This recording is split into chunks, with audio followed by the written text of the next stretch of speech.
Jai Radha Madhava Kunja Bihari.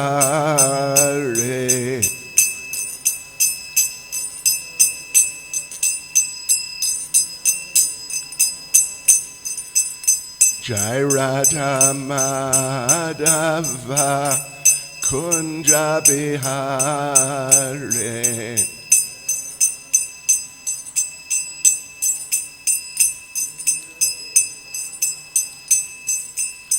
Gopi Jana Ballava Giribaradhare.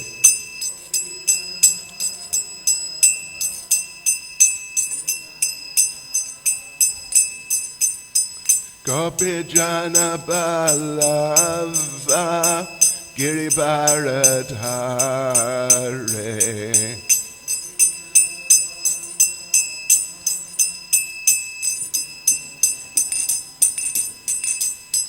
Yashodanandana Vraja Jana Ranjana.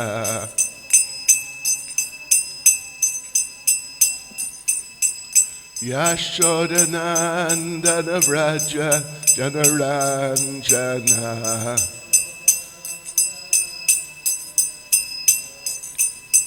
Yamuna Tira Vanachare.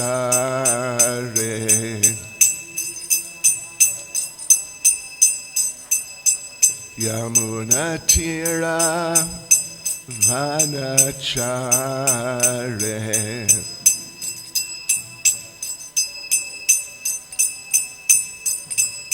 Jai Radha Madhava Kunja Bihari.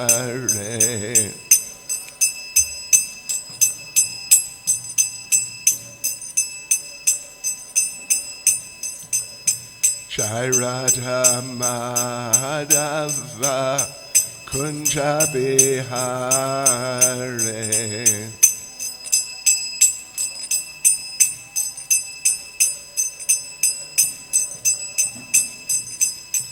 Gopi Jana Ballava Giribaradhare.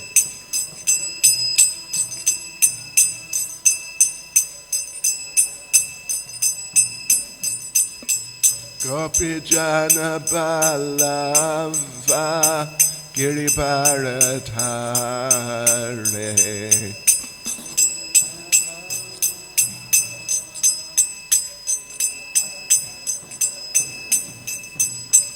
Yashodanandana Vraja Jana Ranjana.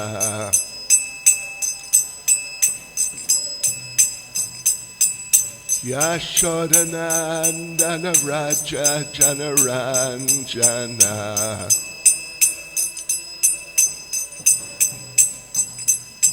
Yamuna Tira Vanachare.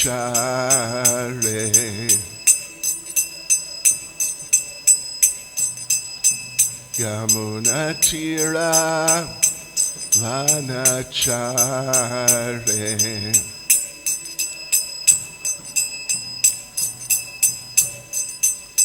Jai Radha Madhava Kunja Bihari.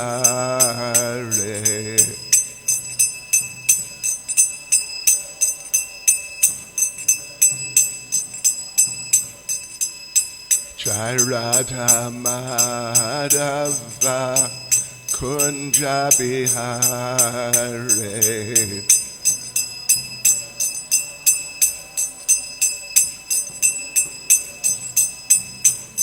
Jai Prabhupada Jai Prabhupada Jai Prabhupada Jai Prabhupada.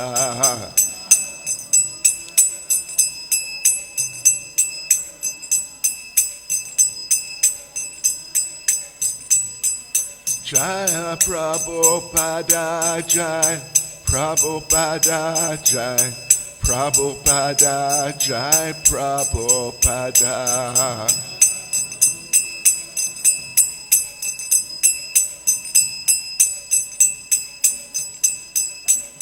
Jai Jai Prabhupada, Prabhupada, Prabhupada, Prabhupada.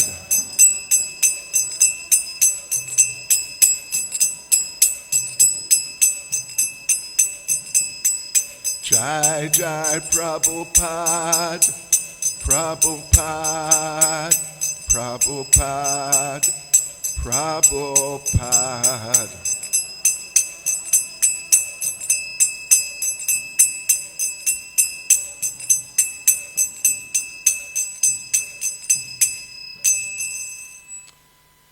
Jaimstvad Paramahansa Paravarakacharya Status Srimad. His Divine Grace, A.C. Bhaktivedanta Swami Srila Prabhupada Ki, ISKCON's founder Acharya Srila Prabhupada Ki, Grantharaj Srimad Bhagavatam Ki, Sri Sri Radha Radhanath Ki, Sri Giri Govardhan Ki, Sri Caitanya Mahaprabhu Ki, Srila Prabhupada Ki, Sankirtan Yagya Ki, Gopremanandi. All glories to their simul devotees. All glories to their simul devotees.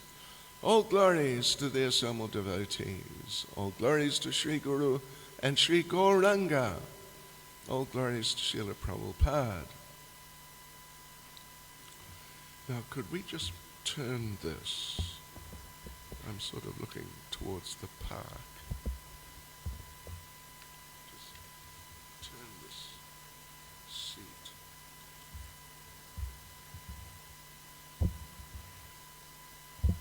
Okay.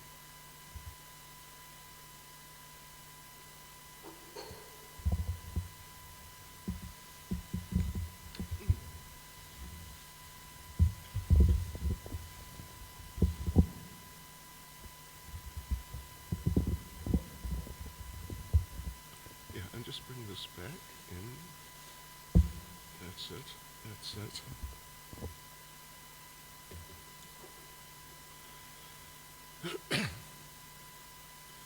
Om Namo Bhagavate Vasudevaya.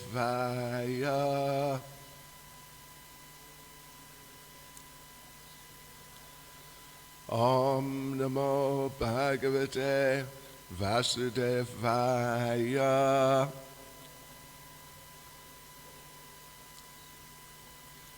Om Namo Bhagavate Vasudevaya.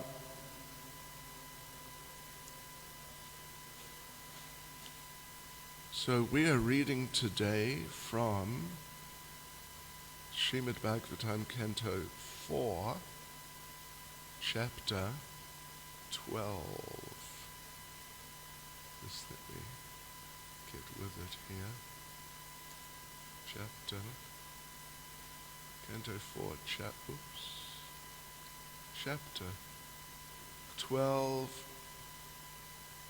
Dhruva Maharaj goes back to Godhead. And today we are reading verse 30.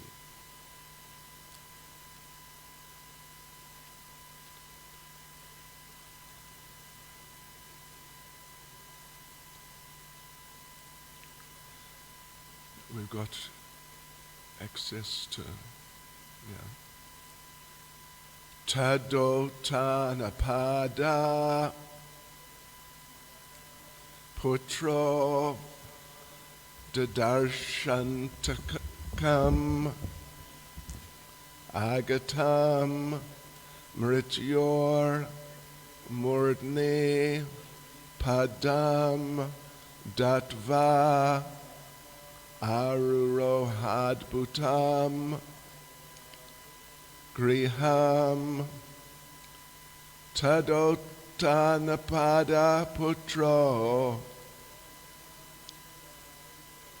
Dadarshantakam Agatam Mrityo Murdni Padam Datva Arurohadbhutam Griham Tadotanapada Putro Dadarshantakam agatam Mrityo Murtne Padam Datva Arirohad Bhutam Griham Tadotana Pada Putro Dadarshantakam agatam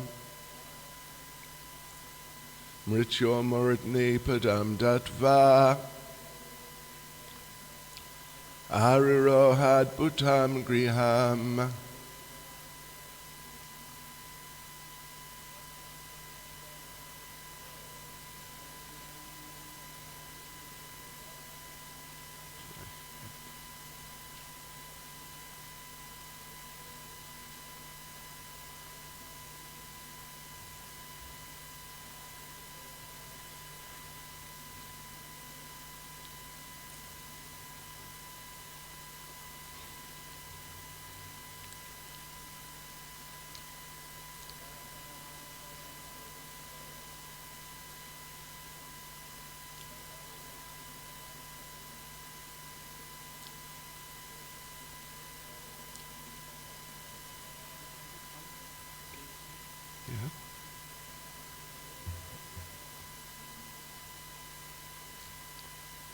Tada, then, Uttanapada, of King Uttanapada, Putra, son, Dadarsha, could see, Antakam, death personified, Agatam, approached him, Mrityo Murtne, on the head of death, Padam, feet, Datva, placing, Ariroha, got up, Adbhutam, wonderful, Griham, on the airplane which resembled a big house.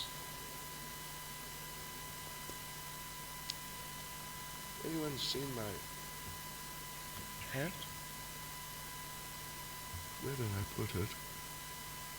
On here. Not in my pocket. Anyway, we will continue. Translation. When Dhruva Maharaj was attempting to get on the transcendental plane, he saw death personified approach him. Not caring for death, however, he took advantage of the opportunity to put his feet on the head of death, and thus he got up on the airplane, which was as big as a house. Purport by Srila Prabhupada. To take the passing away of a devotee and the passing away of a non-devotee as one and the same is completely misleading. While ascending the transcendental airplane, Dhruva Maharaj suddenly saw death personified before him, but he was not afraid. Instead of death's giving him trouble, Dhruva Maharaj took advantage of death's presence and put his feet on the head of death. People with a poor fund of knowledge do not know the difference between the death of a devotee and the death of a non-devotee. In this connection, an example can be given. A cat carries its kittens in its mouth, and it also catches a rat in its mouth. Superficially, the catching of the rat and the kitten appear to be one and the same, but actually they're not. When the cat catches the rat in its mouth, it means death for the rat. Whereas when the cat catches the kitten enjoys it. When Dhruva Maharaj boarded the airplane, He took advantage of the arrival of death personified, who came to offer him obeisances. Putting his feet on the head of death, he got up on the unique airplane, which is described here to be as big as a house, griham. There are many other similar instances in Bhagavad literature. It is stated that when Kardama Muni created an airplane to carry his wife Devahuti all over the universe, the airplane was like a big city.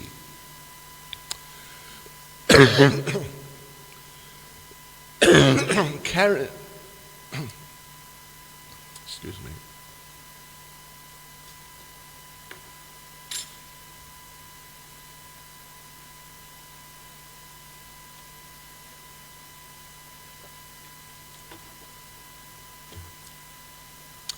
It is stated that when Kardama Muni created an airplane to carry his wife Devahuti all over the universe, the airplane was like a big city, carrying many houses, lakes, and gardens. Modern scientists have manufactured big airplanes, but they're packed with passengers who experience all sorts of discomforts while riding in them. Material scientists are not even perfect in manufacturing a material airplane. In order to compare to the plane used by Kardama or the plane sent from Vishnu Loka, they must manufacture an airplane equipped like a big city with all the comforts of life, lakes, gardens, parks, etc. Their plane must be able to fly in outer space and hover and visit all other planets. If they invent such a plane, they will not have to make different space stations for fuel to travel into outer space.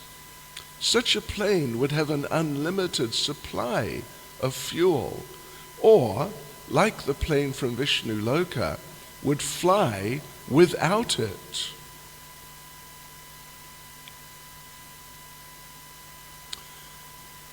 Tadotana pada putro tadarshantakam agatam mrityo muradni padam datva aruro hadbutam griham. When Dhruva Maharaj was attempting to get on the transcendental plane, he saw death personified approach him. Not caring for death, however, he took advantage of the opportunity to put his feet on the head of death, and thus he got up on the airplane, which was as big as a house.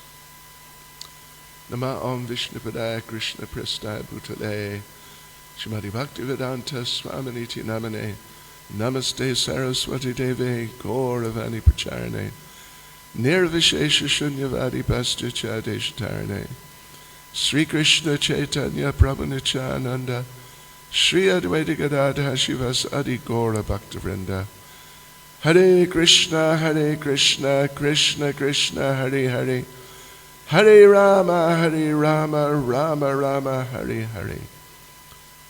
Vanchkalpatarubhyascha kripa sindubhya evacha patitanam pavanebhyo vaishnavebhyo namo namaha.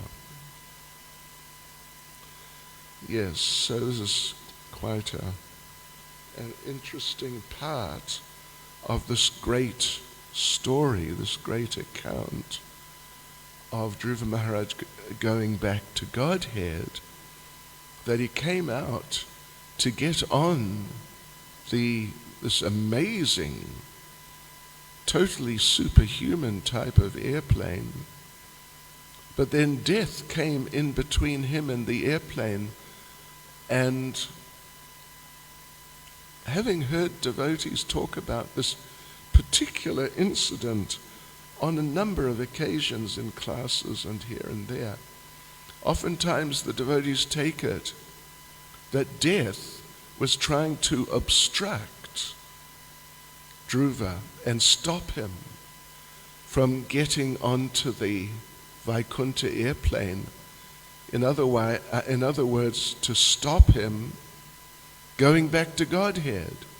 another obstacle, a final obstacle, when after how many obstacles in the course of a devotee's life, trying to prepare themselves for going back to Godhead, right at this very last moment, suddenly death comes in the way and tries to stop the devotee and keep the devotee in the material world. But actually Srila Prabhupada explains in the purport here that death was not trying to do that. Death is a devotee. Death is some sort of demigod-related entity, something of that sort. Later on, there's descriptions of the family of death, different people like old age, pain, and things like this. These are all family members of death. The person, or described here as death personified, but in other words, someone who, under the supervision of Yamaraj, is killing people. So, but in this case, because death personified is a devotee, yes, and he understands so much about these things. So when death personified saw that, look, this is Dhruva Maharaj, this is very great devotee, and he is on his way back to Godhead.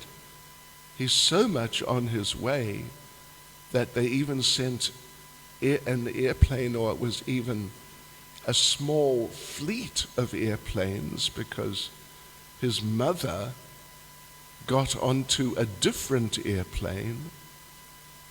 So it's not just his one, but there's at least two and maybe more airplanes that came from Vishnu Loka, from the place, from Vaikuntha, one of the Vaikuntha planets, on the direction of the Supreme Personality of Godhead himself.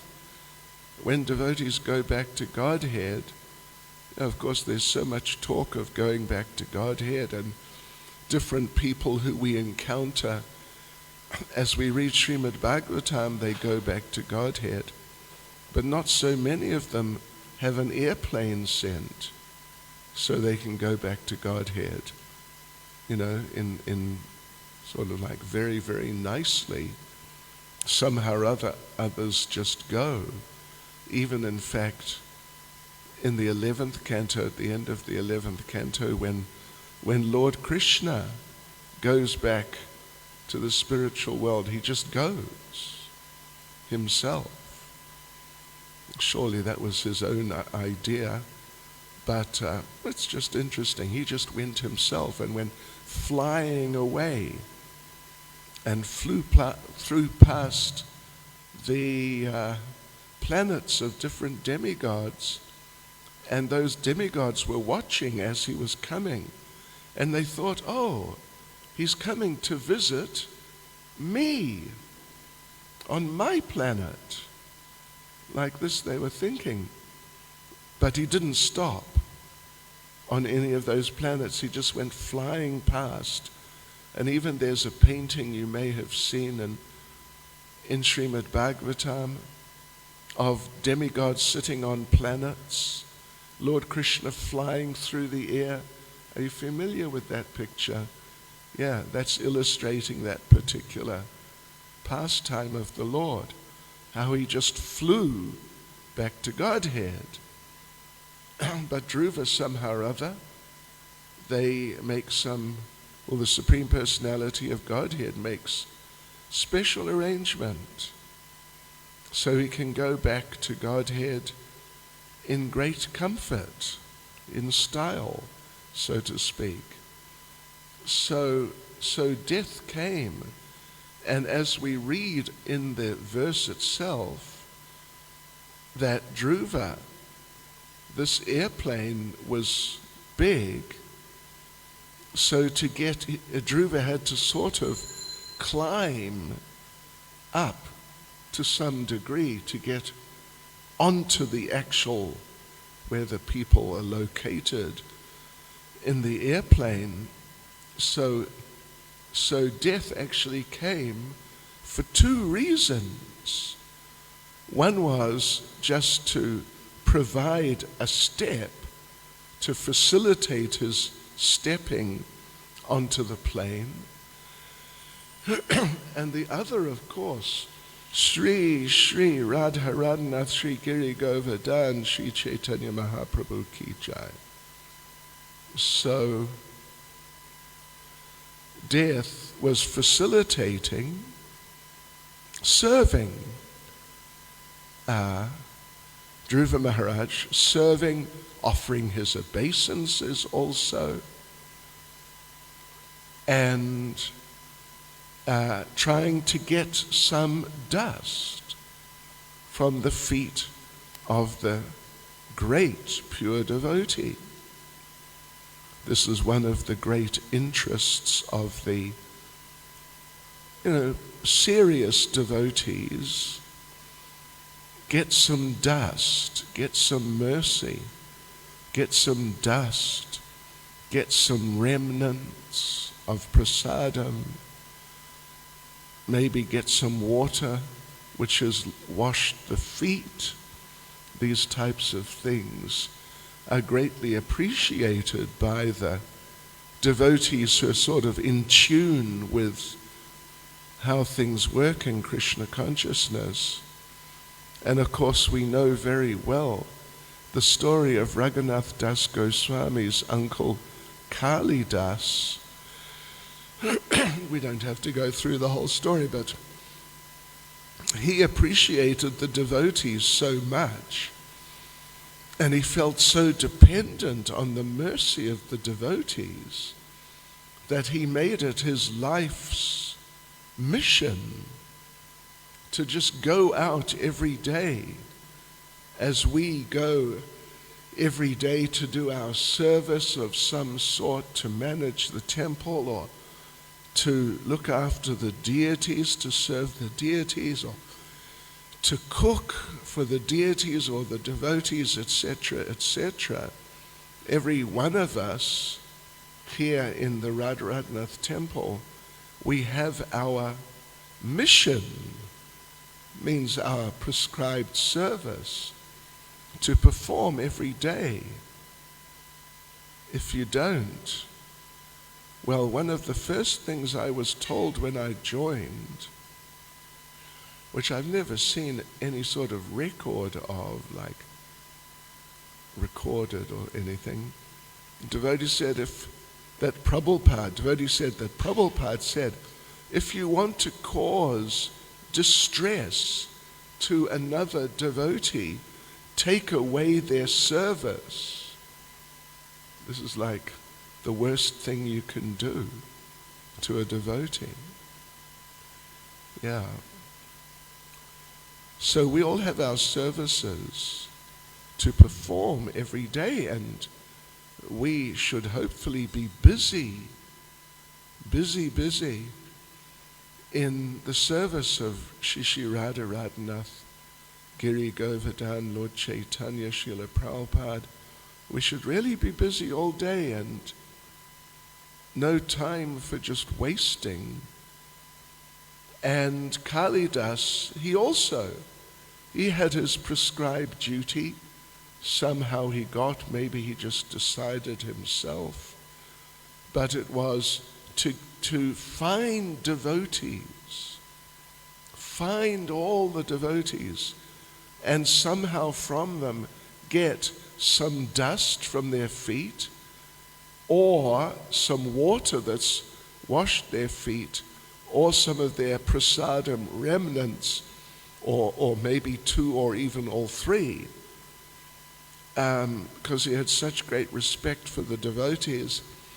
And Srila Krishnadas Kaviraj Goswami describes in that chapter there that as a result of his such deeply held and deeply felt appreciation for the devotees and valuing the devotees, so he says that as a result, Kalidas got the supreme mercy of Lord Chaitanya. So death personified. He sort of has a bad name in another culture. They call him, what do they call him? The Reaper, the Great Reaper, or the Grim Reaper. And he's depicted like a really ghastly looking figure, some sort of animated skeleton or something, holding like a scythe or one of these instruments that for hand cutting grass, that sort of thing. But of course the idea is going to cut your head off. So he's not depicted as being any sort of sensitive devotee who's interested not just in killing you but getting your mercy in the process of assisting you leave your body. But death personified here, he, even like time, in Bhagavad Gita in the 11th chapter, the universal form, when the chapter's almost finished, the pastime, Krishna has shown the universal form, and now on the appeal of Arjuna he's withdrawn it, first to the four-armed form, then to Krishna's sort of regular two-armed form. So after seeing all that and such a shocking and, thought-provoking experience, so Arjuna asks him, basically he says more or less, I thought I knew you because we've spent so much time together for years and years as friends, cousins, and so on like that. But now I see, having seen the universal form, I can see that I did not understand you, really. So he asks Lord Krishna, please tell me who you are. Tell me who you are and tell me what is your mission. So Lord Krishna answers, Kalos me lokakshaya krit pravriddha. I am time, and I have come to engage everyone. And then he goes on in the same verse to say that except for you and your brothers, everyone else in this battle, on this battlefield, is going to be killed. In other words, by me, by Krishna, as time. So that is when Arjuna was seeing the universal form, first of all he saw some parts, which of course it's all very extreme and gigantic beyond any conception we could have. But still, initially, the universal form looks nice, garlanded and with jewelry and scented with very nice perfumes or scented oils like that. But then Lord Krishna shows the particular feature or the particular aspect of the universal form, which is the Kala Rupa, or the form of time. And that's when Arjuna becomes overwhelmed and it becomes too much for him completely.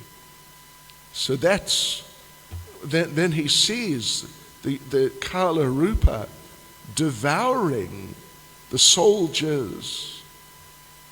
It's all very shocking. So anyway, we've read that many times before. So in other words, that's like death personified, you could say. Krishna's the form of time. In his form is time. But here, we're hearing about death personified, and Prabhupada makes the point that Dhruva Maharaj suddenly saw death personified before him, but he was not afraid. And instead of death giving him trouble, being a challenge, a real obstacle to stop him, Dhruva took advantage so he could step up onto this big aeroplane, which otherwise, it appears, might have been more difficult to get onto. Yes, so he took advantage of death's presence. So, like this, Dhruva, in fact, is just about to die, you could say. I mean, actually, in sort of biological terms, he is actually dying. It's not anything else. Although, of course, it is mentioned shortly that his body, material body, gets transformed into a spiritual one. But otherwise, this is death, the time of death for him. But the thing is, as Prabhupada says, we read, he wasn't afraid, and for the advanced devotees, death is not fearful. Like Kadamba Maharaj, if you are following the whole development of things, someone expressed to him some sort of regretful type of mood, something of that sort, or like regretful or being sorry that it's painful, and along those lines. But Kadamba Kanana Maharaj, as we heard, more or less shrugged his shoulders and said, it's just a change of service. It's just a change of service in a different sort of physical environment. So don't, think it's some sort of big spectacle or something like that. So for the advanced devotees, death is an opportunity, actually, rather than sort of drag on here in the material world. If you're able to, in some sort of appropriate way, arrange that you leave your body before one might have expected it, then it's advantageous. And actually yesterday I was reading same 4th canto, but chapter 23 or 22, but I think it was 23. And there Maharaj Prithu is going back to Godhead. But Prabhupada explains there that Maharaj Prithu, he, in the later stages at least, he engaged in some process of yoga, which the yogis do in order to allow you to have control of your death. That you could live longer if you want, or you can live shorter. So Prabhupada, it's explained there that Dhruva Maharaj Prithu, he decided, I want to go earlier.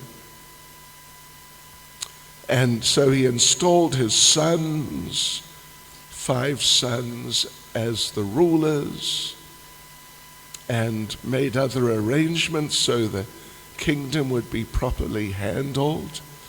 And he went off with his wife. And he'd already got used to doing those yoga exercises. And it's 6 asanas that a person does, and by doing those 6, you elevate the kundalini, like that, through different parts of your body, finally to between your eyes. And then from there, your life air goes to the crown of your head, and then you can just go from there. And you can go wherever you like. You can go back to Godhead, you can go to a heavenly planet, you can go where you like. That's the way it's described there.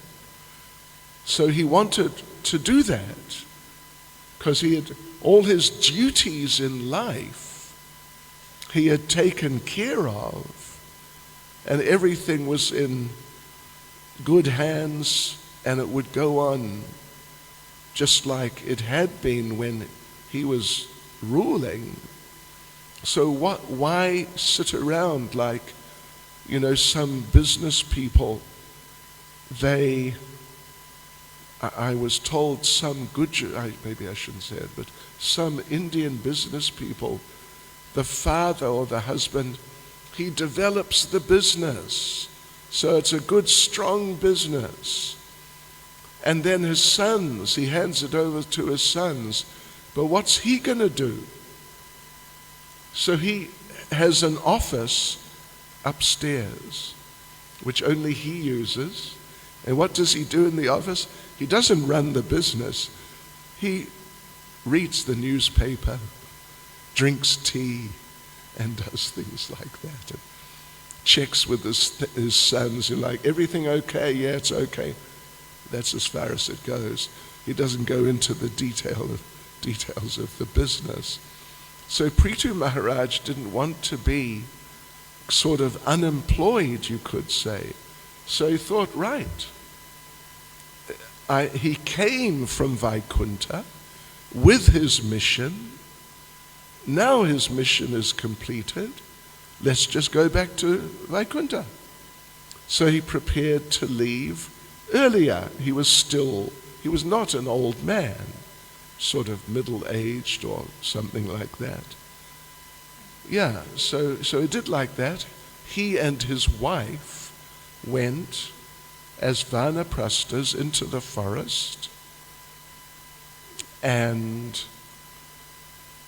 interesting little thing which Prabhupada comments on, which I read, it was definitely yesterday. The verse says, one of the verses there says, Prithu Maharaj went to the forest alone. But then it says, or I think just before it says, he went with his wife alone, something like that. And so Prabhupada comments, what does this mean? It says he went with his wife. What does it mean he went alone? And Prabhupada makes the point that in, these very traditional and very pure and highly elevated Krishna conscious Grihastha relationships, the husband and the wife are effectively one. Prabhupada explains.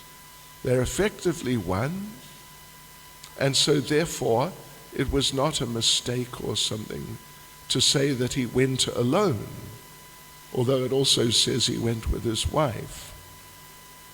Yeah, so he went, and something very similar to Dhritarashtra with Gandhari, built some sort of straw hut somewhere, and then by some mystical power created fire and his body was burnt. He passed away.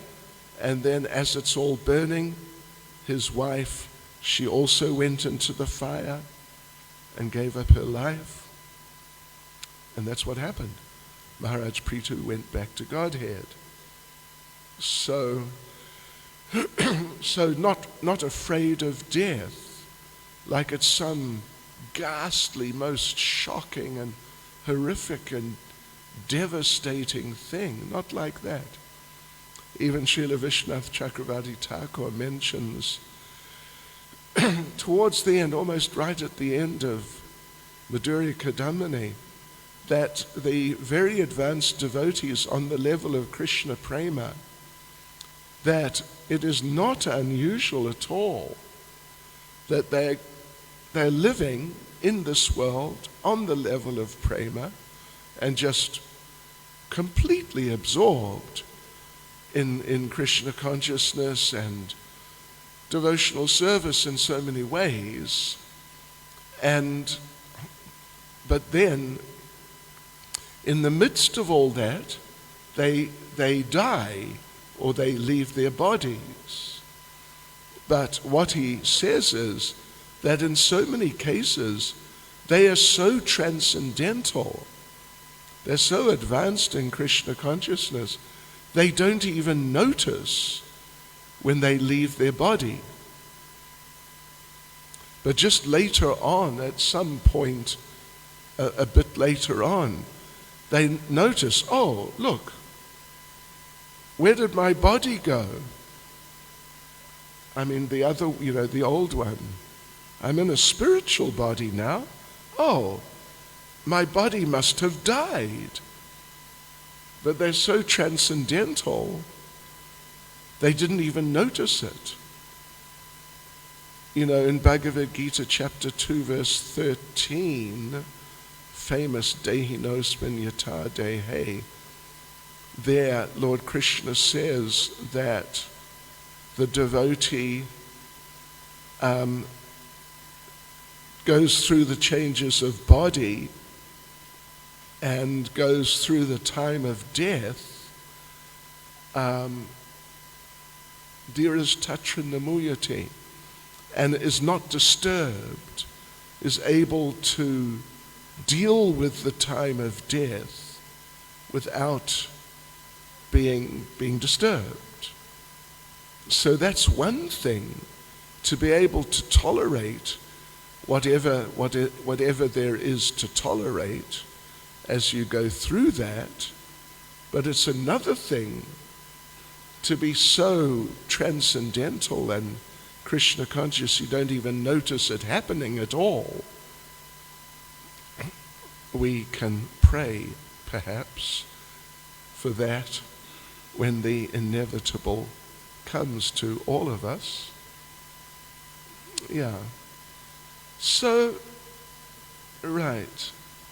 So this is what happened here then with Dhruva Maharaj, getting onto the airplane and with death personified. And therefore Srila Prabhupada says that the death of a devotee and the death of a non-devotee, we should know the difference. We shouldn't think they're the same. And Prabhupada gives the example, famous example he's given many times, like a cat carries her kitten in her mouth, and the kitten feels that this is like the safest position, where my mother, I'm just completely under the protection and supervision of my mother. But then the cat also catches the rat or the mouse in her mouth, and for them it's death.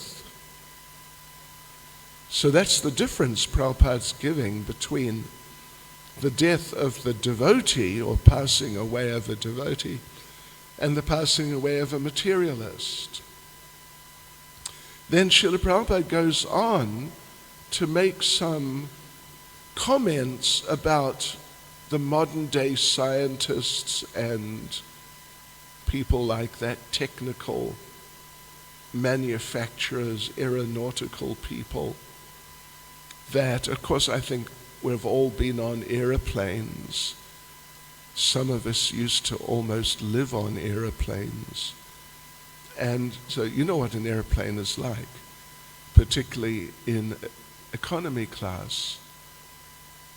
One time, one devotee was telling me on Indian Airlines, not Air India, but Indian Airlines, they overbooked, and there were 2 people with boarding passes for the one seat.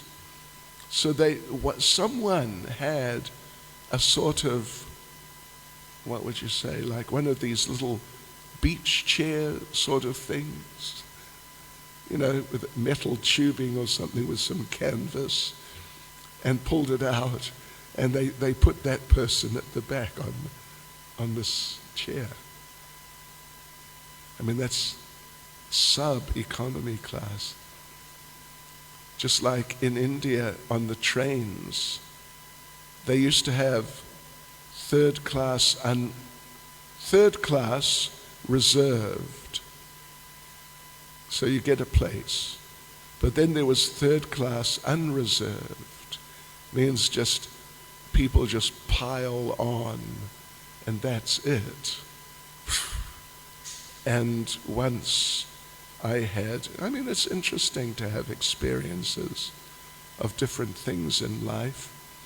So a whole group of us, we went from Puri to Calcutta. We had to catch a plane from Calcutta the next morning.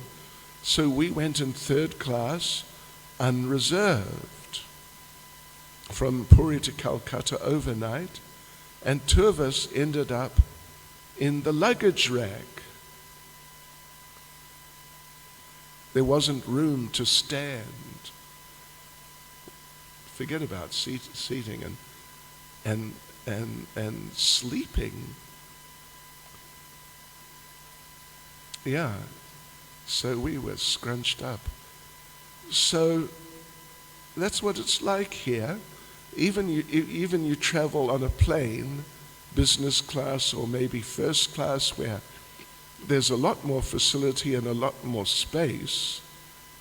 And even in some planes, you can have a shower on the plane. But it doesn't compare at all with this Vaikuntha airplane, which Dhruva Maharaj is getting into, or Prabhupada mentions the plane of Kardama Muni for Devahuti, which we read about in the 3rd canto. That was really complete with lakes, gardens, parks, palaces, and all sorts of just facilities. And like skyscraper, which flew. And it didn't just fly, it could hover. Even the most advanced airplanes, which like passenger planes, they can't hover. Yeah. And they can't travel interplanetarily. But Kardama Muni's one did. So they flew all over the universe and stopped here and there. So Srila Prabhupada is, pointing out the fact that compared to how people traveled, like 150 years ago or something like that, now the airplanes may be considered to be a great advancement over having, if you need to go to India, you have to get on a boat, and it takes weeks to get there. But now you can get there in hours. Yes. So that's an advancement in a sense, but compared to these airplanes, actually our scientific people and industrial people, etc., they are not advanced at all, really. They're more advanced than some, but they're not actually advanced as people in the real Vedic civilizations. Yes. So anyway, like this, Dhruva, getting onto the airplane, and death personified is thinking that, wow, I got the mercy today. I really got the mercy. Hare Krishna. Any comments or questions? Swarup Damodar Prabhu.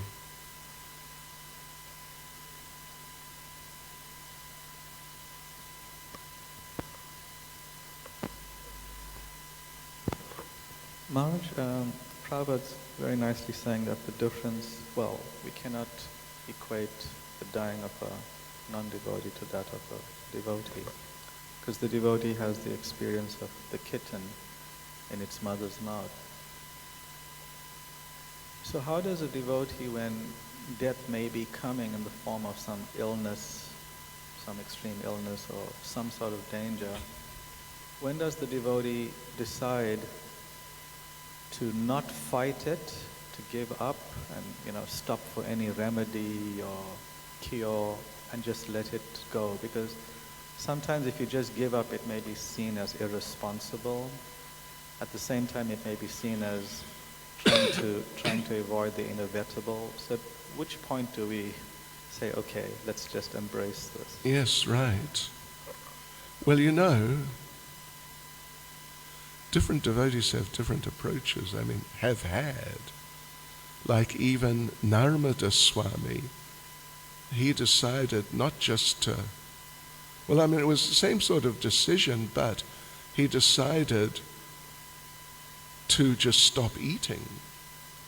And I guess drinking, but definitely eating. And that's what happened. He passed away in a matter of, I'm not sure, but just a few weeks. Others like Kadamba Maharaj, when he was diagnosed, I guess here, right, then he made that sort of decision. And that's what he did, in fact. But others, they, like even Srila Prabhupada, he took some medical treatments as the time was coming. So, how can we judge Srila Prabhupada? But, it was more just reciprocating with the desires of the devotees to help, try to help him. But, so, a good idea would be, when it's clear that the situation is terminal and there's actually no way back, sometimes, it may not, I'm sure it's not clear many times actually, but when it really becomes clear, then the devotee should, with assistance, make a strategy which would vary from devotee to devotee, we assume, of how to deal with it.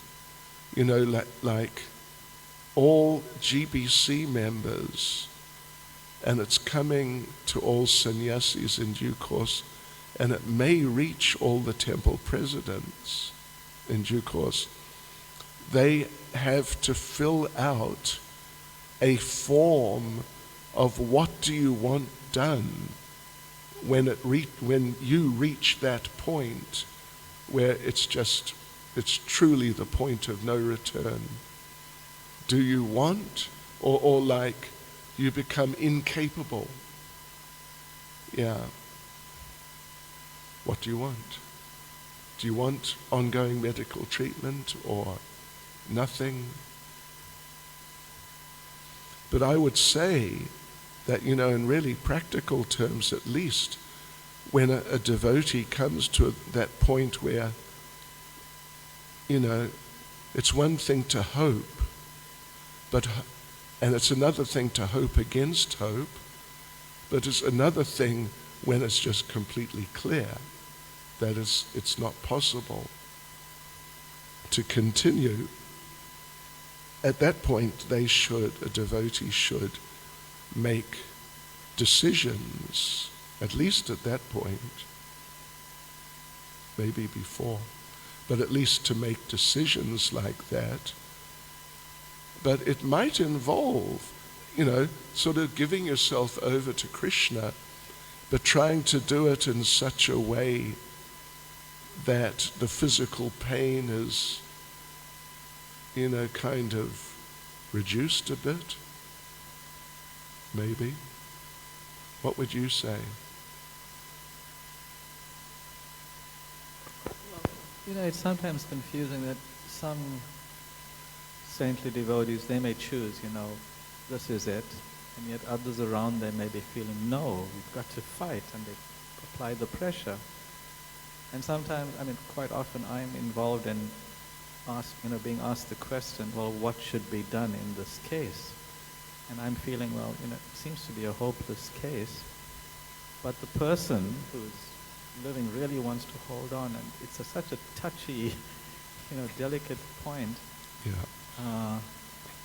Of giving the advice that may emotionally hurt the person and even hurt the people around them. And it might be wrong. It may be wrong also. So, like Prabhupada said, when the bombs were falling in Calcutta, he wasn't afraid. He said, I'm seeing Krishna coming in the form of these bombs. But such a deep realization to have.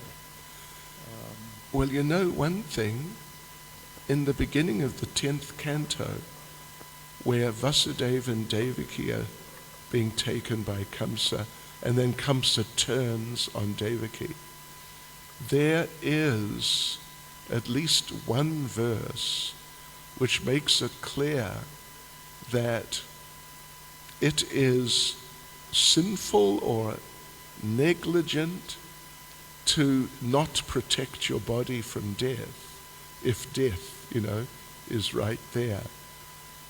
So, therefore, Vasudeva, he could have been philosophical and said, well, such is life. And he couldn't fight. They would both be dead. But no, he understood it was his duty to protect his wife. Of course, she's young. But in general, the principle is there. We're meant to look after our bodies. Yeah. Because they're not our bodies. They're Krishna's bodies. And, at least as long as they're able to do some form of service, that should be done.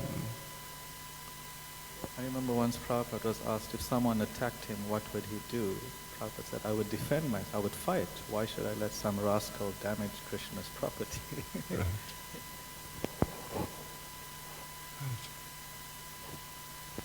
Okay. Hare Krishna. Srila Prabhupada ki jai.